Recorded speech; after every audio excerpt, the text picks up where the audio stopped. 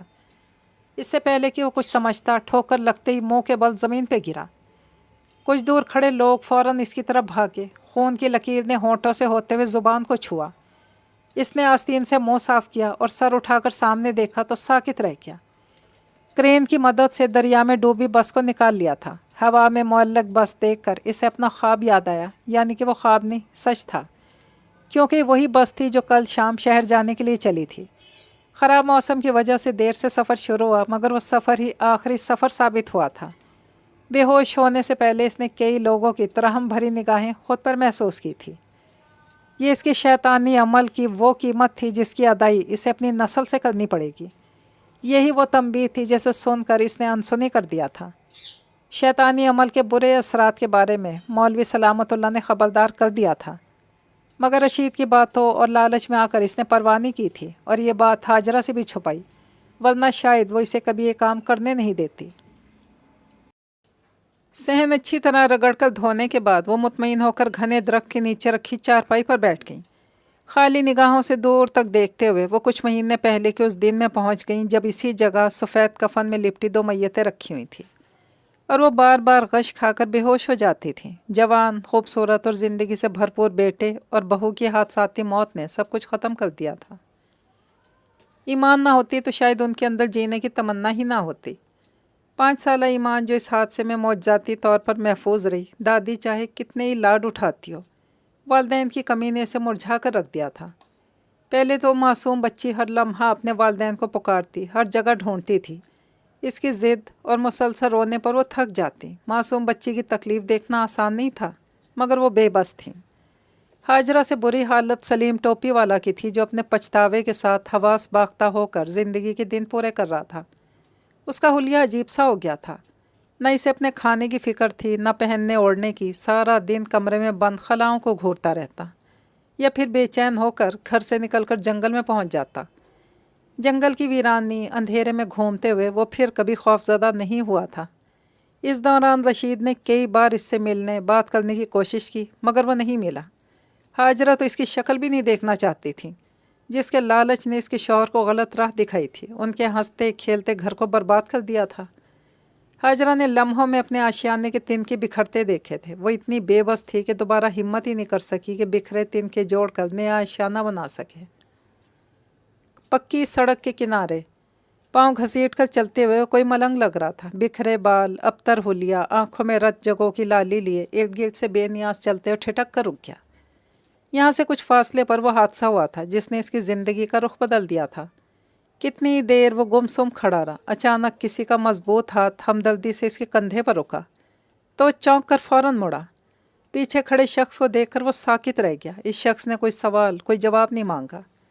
دونوں بچپن کے دوست تھے، ایک دوسرے کی رگ رگ سے واقف تھے۔ سامنے کھڑا شخص جانتا تھا کہ بات لفظوں کے مرہم سے آگے کی ہے۔ اس نے اپنے دونوں بازو پھیلائے، سلیم کے چہرے پر حیرت درائی۔ بے ساختہ اس نے اپنے گندے کپڑوں پر نگاہ ڈالی، پھر سامنے کھڑے شخص کے اجلے سفید کپڑوں کو دیکھا جو اس کے کردار اور سوچ کی طرح تھے۔ نہ چاہتے ہوئے بھی روتے ہوئے مولوی سلامت اللہ کے سینے سے لگ گیا اور دہاڑے مار کر رونے لگا۔ اس کے درد کو محسوس کرتے ہوئے مولوی سلامت اللہ کی آنکھیں بھی بھیگ گئیں۔ کتنی دیر ایسے ہی گزر گئی، وہ بس روتا رہا۔ بالآخر چپ ہوا تو ہچکیوں کے درمیان خود پر بیتی رودات سنانے لگا، جسے سن کر مولوی سلامت کو شدید تکلیف ہوئی۔ رضا اس کے بھی بچوں جیسا تھا۔ اس کی موت نے انہیں بھی دلی صدمہ پہنچا۔ سلیم ٹوپی والا سے لاکھ ناراضی سے ہی، مگر وہ رضا کے بارے میں سن کر رک نہیں سکا۔ یہ سب میری وجہ سے ہوا ہے، ان شیطانی طاقتوں نے مجھ سے میرا بیٹا چھین لیا۔ وہ اس پچھتاوے کے ساتھ جینا نہیں چاہتا تھا۔ رضا نے ایسے ہی جانا تھا۔ خود کو الزام دینا بند کرو، ایمان کی فکر کرو۔ رضا نے تم سے یہی کہا تھا نا؟ مولوی سلامت اللہ نے کہا تو وہ سر ہلانے لگا۔ کافی دیر وہ دونوں اسی جگہ بیٹھ کر باتیں کرتے رہے۔ شام ڈھلے سلیم ٹوپی والا گھر لوٹا تو اس میں ایک واضح بدلاؤ تھا۔ سب سے پہلے اس نے نہا کر صاف کپڑے پہنے، پھر نماز پڑھنے مسجد چلا گیا۔ ہاجرہ حیران بھی تھی اور خوش بھی۔ بہت جلد اسے سلیم ٹوپی والا میں آئی تبدیلی کا سرا مل گیا جو مولوی سلامت اللہ سے ملتا تھا۔ تم آج کل مجھ سے کترا رہے ہو، وجہ جان سکتا ہوں؟ آج کئی دنوں کے بعد رشید اور سلیم ٹوپی والا کی سرِ ملاقات ہوئی تھی۔ بیٹی کی موت نے اس کی زندگی کا رخ بدل دیا تھا۔ پچھلے 6 مہینے میں وہ ایک مختلف انسان بن چکا تھا، جس کا سارا وقت اپنے رب کو راضی کرنے کی فکر میں گزرتا یا وہ ایمان کے مستقبل کے لیے سوچتا۔ رشید کو سامنے دیکھ کر اس کے تن بدن میں آگ بھڑک اٹھی۔ اس نے اپنے غصے پر قابو پانے کی کوشش کی، سر جھکا کر رخ موڑ لیا۔ دوبارہ میرے راستے میں مت آنا، سرد آواز میں کی تنبیہ رشید کو سلگا گئی۔ کیوں؟ اس مولوی نے پٹی پڑھائی ہے، کہیں وہ اس نایاب جادو کو حاصل کرنے کی خواہش تو نہیں کر رہا؟ رشید نے بے چینی سے پوچھا۔ میرے پاس کوئی جادو نہیں ہے، میں وہ سب پھینک چکا ہوں۔ دوبارہ اپنی منحوس صورت لے کر میرے سامنے مت آنا، تمہارے لالچ کی وجہ سے آج میرا بیٹا مجھ سے دور ہے۔ غصے میں کہتے ہو ضبط کھو بیٹھا تھا۔ میرے لالچ نے نہیں، تمہاری حماقت نے دن دکھایا۔ کس نے کہا تھا کہ حصار توڑ دو؟ کچھ تو سزا ملنی تھی نا؟ رشید نے جلتی پر تیل چھڑکتے ہوئے کہا۔ سلیم ٹوپی والا کا چہرہ سرخ ہو گیا۔ رشید طنزیہ مسکراہٹ چہرے پر سجائے وہاں سے چلا گیا۔ اس کے جانے کے بعد بے دم ہو کر زمین پر بیٹھ گیا اور بے آواز رونے لگا۔ کچھ دیر ایسے ہی گزر گئی۔ جب اسے لگا کہ اس کے ساتھ کوئی اور بھی رو رہا ہے، وہ چونکا۔ اس نے سر اٹھا کر دیکھا تو گھنی جھاڑیوں میں کسی کا ہیبلا نظر آیا۔ کون ہے وہاں؟ وہ جلدی سے اپنی جگہ سے اٹھا۔ یہ گاؤں کا ویران حصہ تھا جس سے گزر کر وہ گھر جاتا۔ شام گہری ہوتے ہی ہر طرف سناٹے کا راج تھا، مگر کسی کے رونے کی آواز واضح تھی۔ وہ آہستہ سے قدم اٹھاتا گھنی جھاڑیوں کی طرف بڑھا۔ اچانک جھاڑیوں میں سرسراہٹ ہوئی۔ اس کے پاؤں زمین پر جم گئے، جبکہ دل کی دھڑکن بڑھ گئی تھی۔ کچھ دیر مسلسل جھاڑیاں ہلتی رہیں، رونے کی آواز بند ہو چکی تھی۔ اچانک جھاڑیوں میں سے کسی چیز نے اس پر چھلانگ لگائی۔ وہ اس کے لیے تیار نہیں تھا، اس لیے ایک دم گھبرا کر پیچھے ہٹا اور بے ساختہ چیخ ماری۔ وہ چیز اس کے پاس سے بجلی کی تیزی سے گزر کر کچھ دور جا کر رک گئی۔ سلیم ٹوپی والا نے اس کا چہرہ دیکھا تو اس کا رنگ فک ہو گیا۔ ایمان! 5 سالہ ایمان نے شیطانی قہقہہ لگایا اور ایک دم فضا میں چھلانگ لگا کر غائب ہو گئی۔ وہ ہکا بکا کھڑا رہ گیا۔ آپ اتنے پریشان کیوں ہیں؟ ایمان تو شام سے گھر میں تھی، کچھ دیر پہلے کھانا کھا کر سوئی ہے۔ ہاجرہ نے شوہر کے فکر مند چہرے کی طرف دیکھ کر کہا، جو ٹکٹکی باندھے سوئی ہوئی ایمان کو دیکھ رہا تھا۔ میرے رضا کی نشانی، میری پوتی، میرے پاس اس کے سوا اب کچھ نہیں بچا ہے۔ مجھے ڈر ہے کہ میرا کالا علم کہیں سے نقصان نہ پہنچاتے۔ وہ بہت بے چین تھا۔ آپ ایسا کیوں سوچ رہے ہیں؟ ایک بار کی غلطی کی سزا اتنی بڑی نہیں ہو سکتی، اس نے حیرانی سے کہا۔ تم نہیں جانتی۔ ایسا سمجھ لو کہ میں نے جان بوجھ کر کسی کے گھر میں گھسنے کی کوشش کی، اس پر قبضہ کرنا چاہا۔ تم خود سوچو سامنے والے کا رد عمل کیا ہوگا؟ تھکے لہجے میں کہتے ہوئے اپنی جگہ سے اٹھ کر کھڑا ہوا۔ اللہ کے پاک کلام میں بہت طاقت ہے، ہم اسی سے مدد مانگیں گے۔ اس کے لہجے میں یقین تھا۔ اس نے سر ہلایا۔ تم بچی پر قرآنی صورتیں پڑھ کر دم کرتی رہا کرو۔ میں مولوی سلامت اللہ سے بات کرتا ہوں، وہ اللہ کا نیک بندہ ہے، اس کی دعا میں بہت اثر ہے۔ وہ خود کلامی کرتا کمرے سے باہر چلا گیا۔ ہاجرہ نے جلدی سے دوپٹہ نماز کی طرح سر پر لپیٹ لیا اور زبانی یاد کی ہوئی صورتیں پڑھ کر دم کرنے لگی۔ وہ باوضو رہنے کی عادی تھی۔ ایمان پر دم کر کے وہ بھی اس کے ساتھ ہی لیٹ گئی۔ رات اپنی مخصوص رفتار سے بیت رہی تھی۔ کاش دل پر ٹھہری جدائی کی راتیں بھی کبھی بیت جائیں کہ یہ آنسو بند آنکھوں سے نکل کر تکیے میں جذب ہونے لگے، مگر وہ پرسکون لیٹی رہی۔ رب سے شکوہ نہیں تھا، مگر اولاد کی جدائی دل پر کون چھری کی طرح تھی۔ آج میں تمہارے پاس بہت امید لے کر آیا ہوں، سلیم ٹوپی والا کہتے ہوئے اس کے سامنے بیٹھ گیا۔ اس کے ہاتھ میں نیلے رنگ کی فائل تھی۔ ہاں کہو، مولوی سلامت اللہ نے حیرانی سے پوچھا۔ اس نے فائل آگے بڑھائی۔ یہ کیا ہے؟ وہ حیران تھا۔ وہی جس کے لالچ نے مجھ سے میرا بیٹا چھین لیا۔ اس کی آواز میں پچھتاوا تھا۔ وہ سمجھ کر سر ہلانے لگا۔ میں سمجھ سکتا ہوں، انہیں پاس رکھنا ہمیشہ ہمیں تکلیف دے گا۔ مولوی سلامت اللہ نے ساری بات سننے کے بعد سر ہلایا۔ مجھے ایمان کی بہت فکر ہے، میری بچی کو کچھ نہ ہو۔ وہ بہت پریشان تھا۔ دونوں فجر کی نماز کے بعد مسجد کے صحن میں بیٹھے ہوئے تھے۔ سلیم ٹوپی والا نے ساری رات جاگ کر گزاری تھی۔ اگر ایمان کی سلامتی چاہتے ہو تو ان چیزوں کو گھر سے نکال دو، ورنہ ساری زندگی ان کا برا سایہ ایمان پر پڑتا رہے گا۔ میں کیا کروں؟ وہ تذبذب کا شکار تھا۔ انہیں دریا بولد کر دو۔ پانی بہت بڑی قوت کا مالک ہے، وہ اپنے بہاؤ میں چلتا کسی چیز کی پرواہ نہیں کرتا۔ پانی ہی برائی کی اس آگ کو بجھا سکتا ہے۔ واضح کوئی جواب نہ دیتے ہوئے بہت کچھ سمجھا چکے تھے۔ اس نے سر ہلایا۔ جب وہاں سے اٹھا تو وہ سوچ چکا تھا کہ اسے آگے کیا کرنا ہے۔ وہ معمول کا دن تھا، بازار میں خرید و فروخت جاری تھی۔ سلیم ٹوپی والا اپنے دھیان میں سبزی کا تھیلا اٹھائے آگے بڑھ رہا تھا جب اچانک رک گیا۔ رشید آج بھی اس کا راستہ روک کے کھڑا تھا، اس بار اس کے چہرے پر ندامت تھی۔ میں جانتا ہوں تم مجھ سے ناراض ہو، میری غلطی بہت بڑی ہے، مگر دوست، تمہاری طرح میں بھی راہ سے بھٹک گیا تھا، اگر تم خود کو معاف کر سکتے ہو تو مجھے کیوں نہیں؟ رشید کہتے ہوئے اس کے گلے لگ گیا۔ وہ بے حس کھڑا رہا، پھر اس کے وجود میں حرکت ہوئی۔ اس نے نرمی سے روتے ہوئے رشید کے کندھے پر ہاتھ رکھ کر تسلی دی۔ آؤ چائے پیتے ہیں۔ دونوں مسکرا کر ایک دوسرے کی طرف دیکھے، چائے کے کھوکے کی طرف بڑھ کے۔ آج دونوں کافی دنوں کے بعد پہلے کی طرح ملے تھے۔ وہاں بیٹھے کئی گھنٹے گزر گئے جب سلیم ٹوپی والوں کو گھر کا خیال آیا۔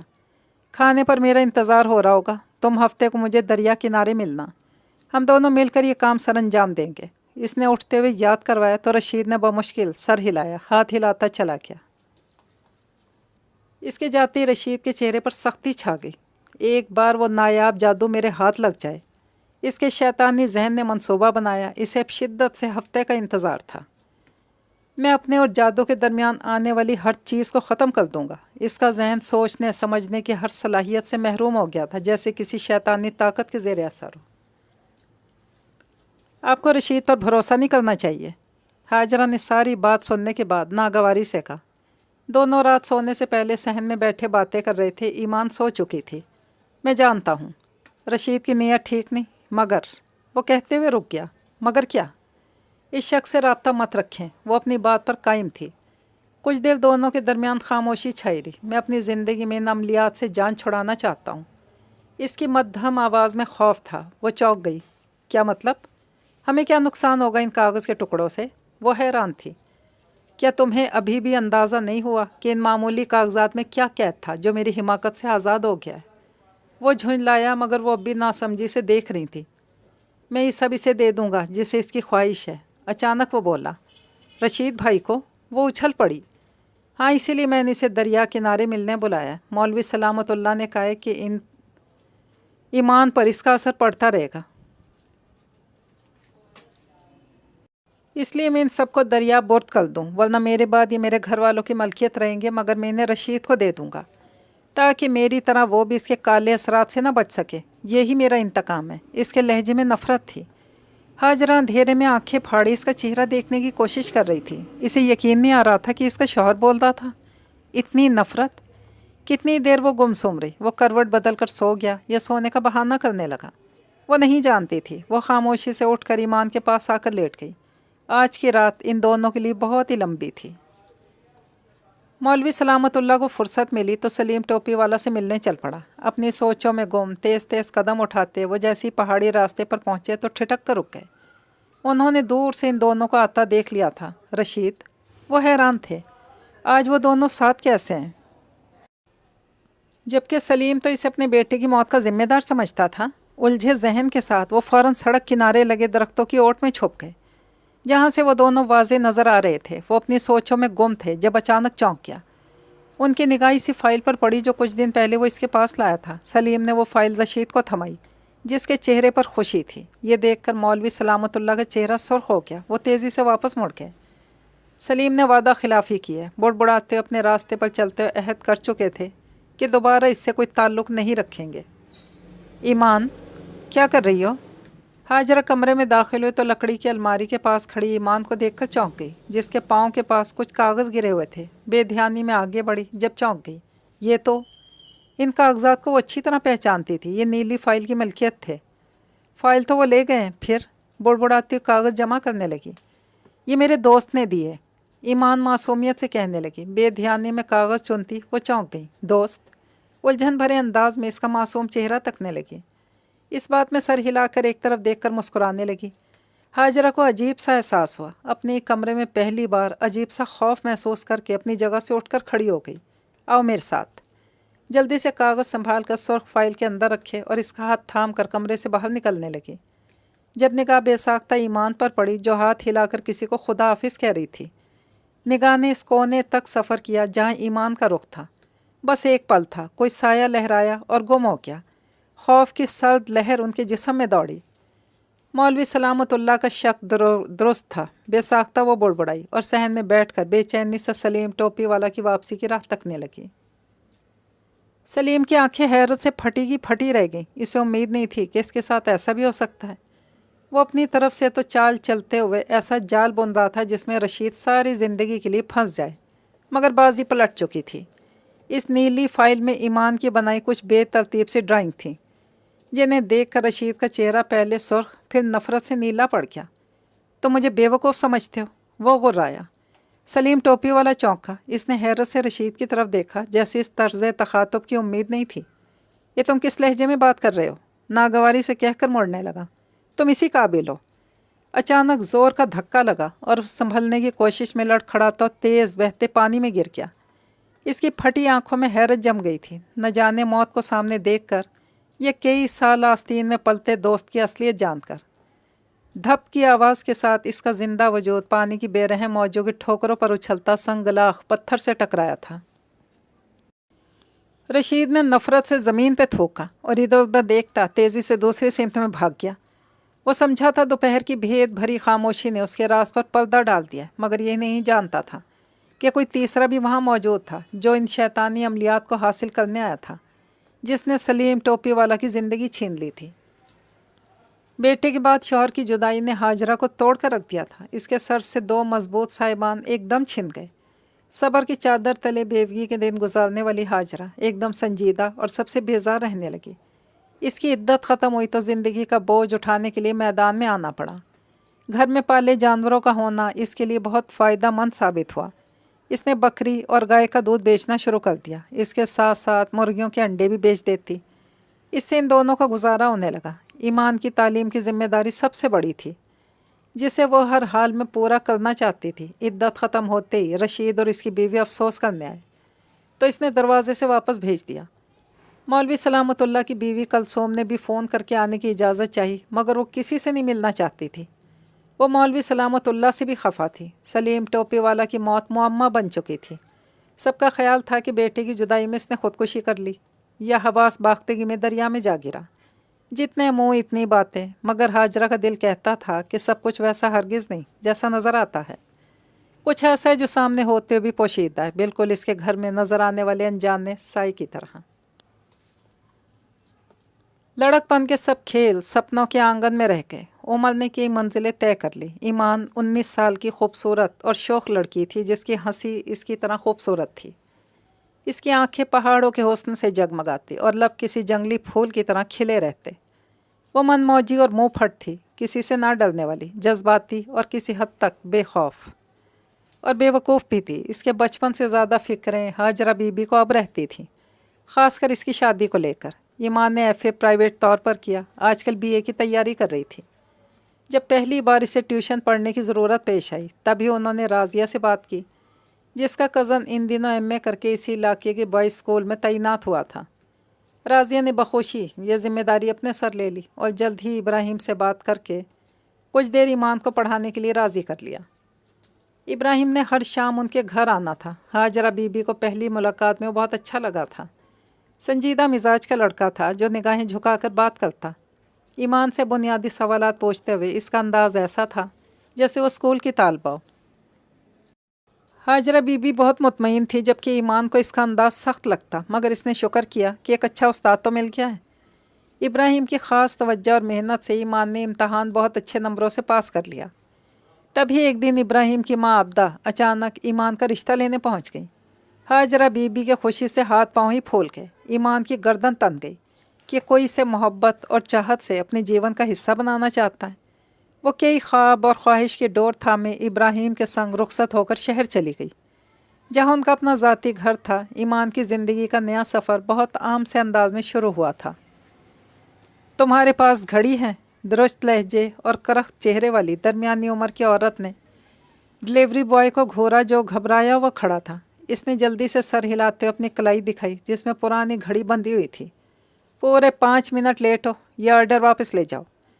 خاتون نے غصے سے کہا اور اس کے کچھ کہنے سے پہلے دروازہ زور سے بند کر دیا. وہ پریشان کھڑا رہا. ڈرتے ڈرتے گھنٹی پر ہاتھ رکھا، شاید اندر سے بٹن آف کر دیا گیا تھا. گھنٹی کی آواز نہیں سنائی تھی. اسی لائن میں بنے تیسرے گھر سے کسی نے جھانک کر دیکھا تھا. وہ تھکے قدموں سے واپس پلٹا. اس کی پرانی بائک نے دغا نہ دی ہوتی تو یہ 5 منٹ کی دیر بھی نہیں ہوتی. آرڈر لے جانے کا مطلب وہ اچھی طرح جانتا تھا۔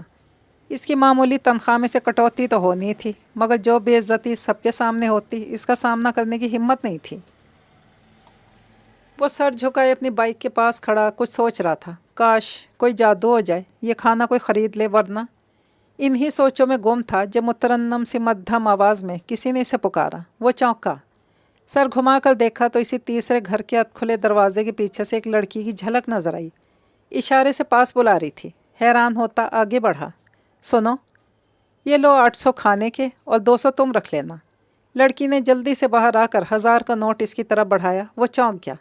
لڑکی مسکرائی، میں تمہیں کافی دیر سے ان خاتون کے دروازے پر کھڑا منتیں کرتے دیکھ رہی تھی۔ آج میں نے کچھ نہیں پکایا، اچھا یہ کھانا میرے کام آ جائے گا۔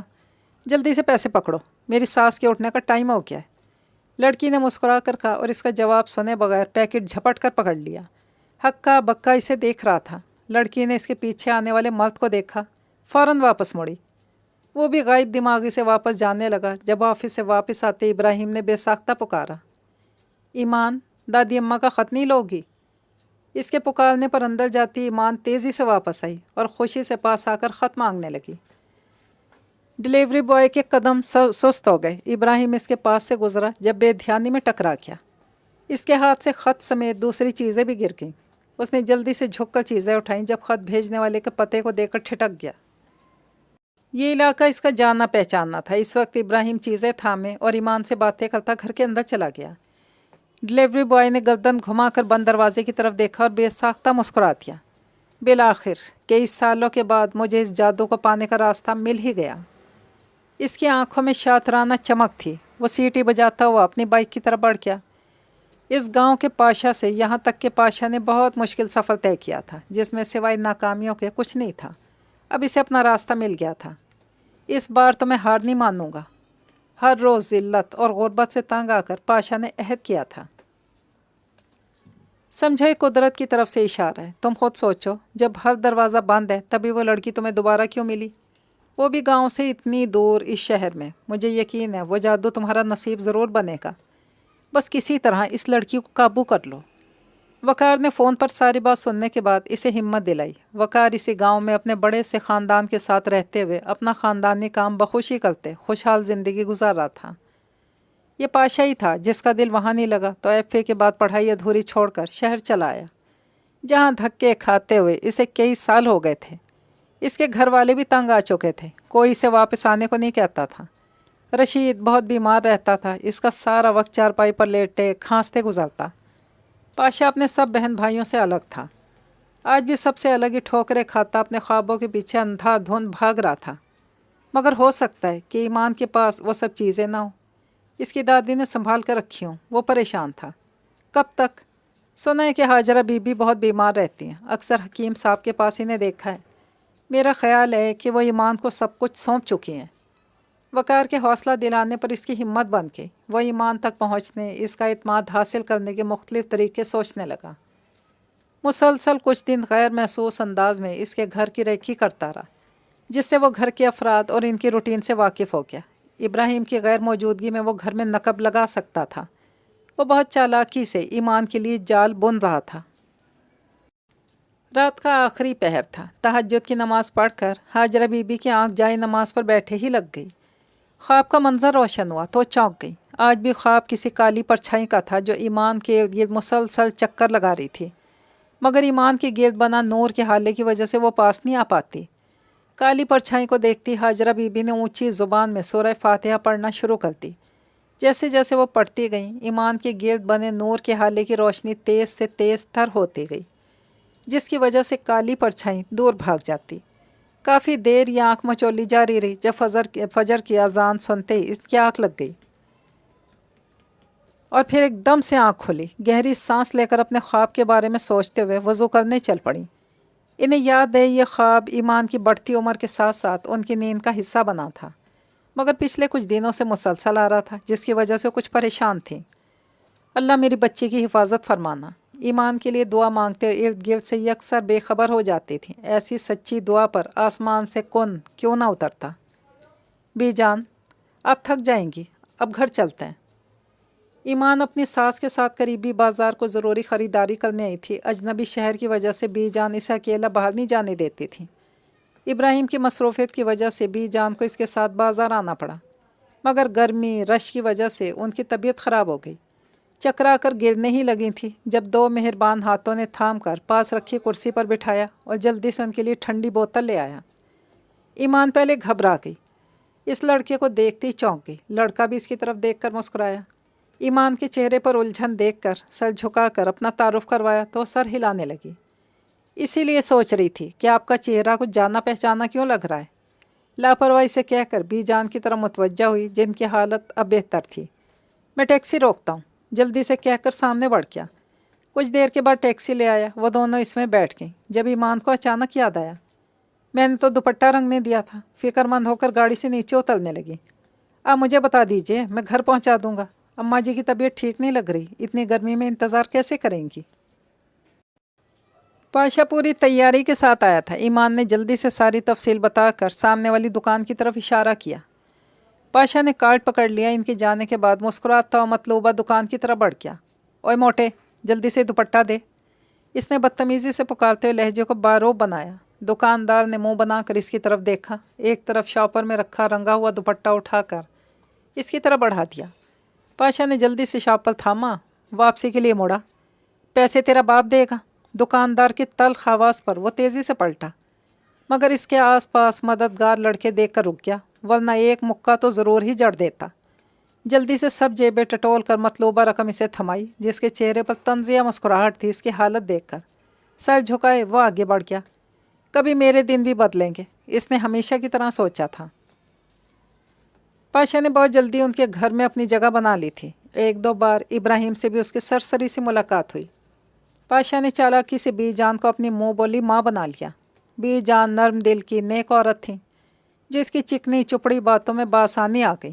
پاشا بہت ادب تمیز کا مظاہرہ کرتا، ہفتے میں ایک بار ان سے ملنے آتا اور ہمیشہ ابراہیم کی غیر موجودگی میں۔